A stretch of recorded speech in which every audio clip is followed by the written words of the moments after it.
एक छोटे से गांव में मिट्टी के घर में एक माँ और उसकी बेटी रहती थी। माँ का नाम था सुमन और बेटी का नाम था अनन्या।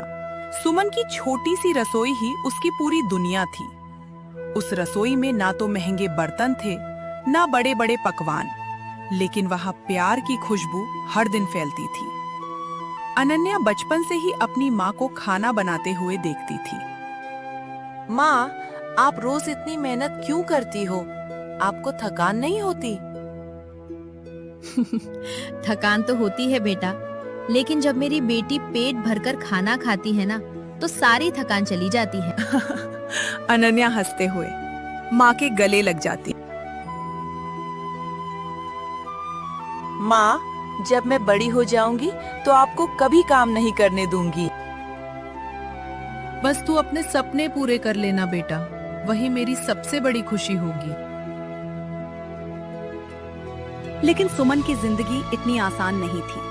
अनन्या के पिता की कई साल पहले एक बीमारी के कारण मृत्यु हो गई थी। सुमन ने अकेले ही अपनी बेटी को पालने का फैसला किया था। लोग उसे कहते थे, सुमन, लड़की को इतना पढ़ाकर क्या करेगी? आखिर शादी ही तो करनी है। मेरी बेटी किसी पर बोझ नहीं बनेगी, वो अपनी पहचान खुद बनाएगी। वो दिन रात मेहनत करती, सुबह घरों में खाना बनाती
मान लिया था कि वो अपनी माँ की मेहनत को कभी छोटा नहीं समझेगी। अब वो पढ़ाई के साथ साथ माँ की रसोई में भी हाथ बटाने लगी। हर सुबह दोनों माँ बेटी मिलकर खाना बनाती।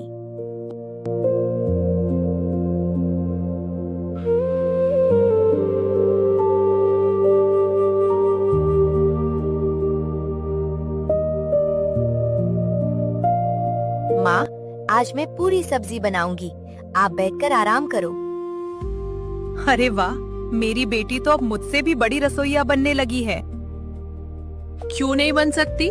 मैंने तो सबसे अच्छी रसोइया से सीखा है। सुमन बेटी की बात सुनकर मुस्कुरा देती। धीरे धीरे अनन्या को समझ आने लगा कि खाना सिर्फ स्वाद नहीं होता, उसमें किसी की मेहनत और प्यार भी छुपा होता है। एक दिन सुमन की तबीयत अचानक खराब हो गई। वो रसोई में काम करते करते गिर गई। माँ, आंखें खोलो, क्या हुआ आपको? सुमन ने धीरे से आंखें खोली। कुछ नहीं बेटा, बस थोड़ी कमजोरी है। आप हमेशा यही कहती हो, लेकिन अब मैं आपका ध्यान रखूंगी। उस दिन अनन्या ने पहली बार पूरी रसोई अकेले संभाली। वो सुबह से शाम तक खाना बनाती रही, लेकिन काम करते हुए उसे एहसास हुआ कि माँ कितनी मेहनत करती है। शाम को वो माँ के पास बैठ गई। माँ, मुझे माफ कर दो। मैं पहले सोचती थी कि आप बस खाना बनाती हो, लेकिन आज समझ आया कि आप कितना बड़ा काम करती हो। सुमन की आंखें भर आईं। बेटा, माँ को अपनी बेटी से माफी नहीं चाहिए, बस इतना चाहिए कि तू खुश रहे। कुछ दिनों बाद अनन्या ने एक नया सपना देखा। वो माँ की रसोई को बड़ा बनाना चाहती थी। माँ, हम अपनी रसोई को एक दिन बड़ा बनाएंगे। लोग दूर दूर से आपके हाथ का खाना खाने आएंगे। मेरी छोटी सी रसोई इतनी बड़ी कैसे बनेगी? आपके प्यार से माँ। लेकिन उसी समय एक मुश्किल आ गई। गांव में एक बड़ा होटल खुल गया। वहां महंगा खाना और बड़ी सजावट थी। लोग सुमन की छोटी रसोई छोड़कर वहां जाने लगे। सुमन परेशान हो गई। लगता है अब मेरी रसोई बंद करनी पड़ेगी। अनन्या ने माँ का हाथ पकड़ लिया। नहीं माँ, आपकी रसोई बंद नहीं होगी, क्योंकि यहाँ सिर्फ खाना नहीं, प्यार मिलता है। अनन्या ने एक फैसला लिया। उसने माँ की पुरानी रेसिपी लिखनी शुरू की और एक छोटा सा टिफिन का काम शुरू किया।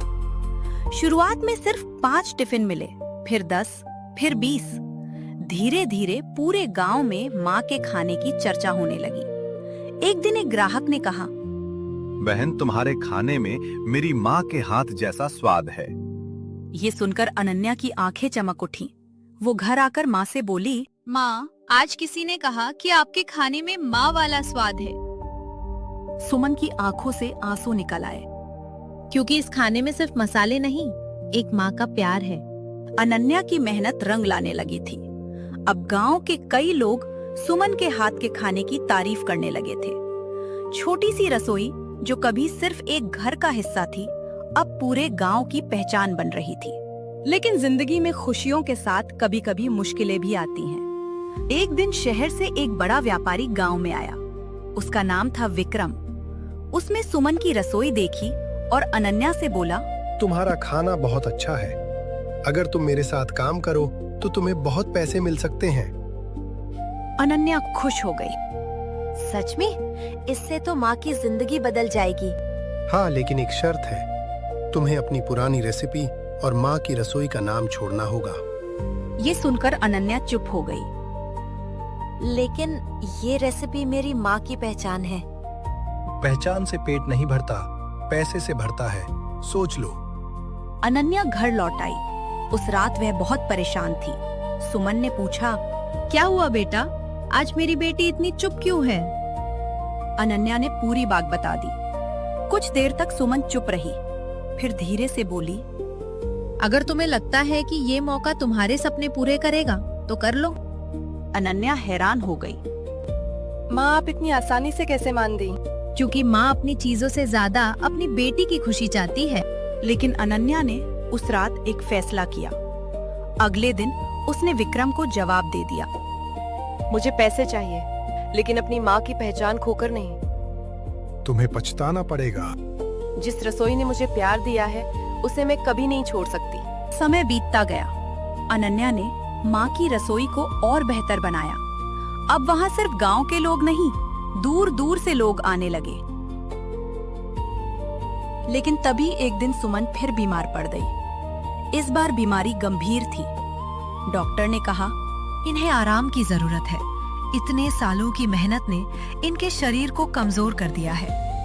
माँ, आपने मेरे लिए अपनी पूरी जिंदगी लगा दी। अब मैं आपको कुछ नहीं करने दूं। सुमन ने बेटी का हाथ पकड़ा। बेटा, मुझे सबसे ज्यादा खुशी इस बात की है कि मेरी बेटी अब सिर्फ मेरा सपना नहीं, मेरी ताकत बन गई। कुछ दिनों बाद अनन्या ने अपनी रसोई का नया नाम रखा, माँ के हाथ का प्यार। जब सुमन ने बोर्ड देखा तो उसकी आंखें नम हो गईं। तूने मेरी छोटी सी रसोई को इतनी बड़ी पहचान दे दी। नहीं माँ, आपने मेरी छोटी सी जिंदगी को बड़ी पहचान दी है।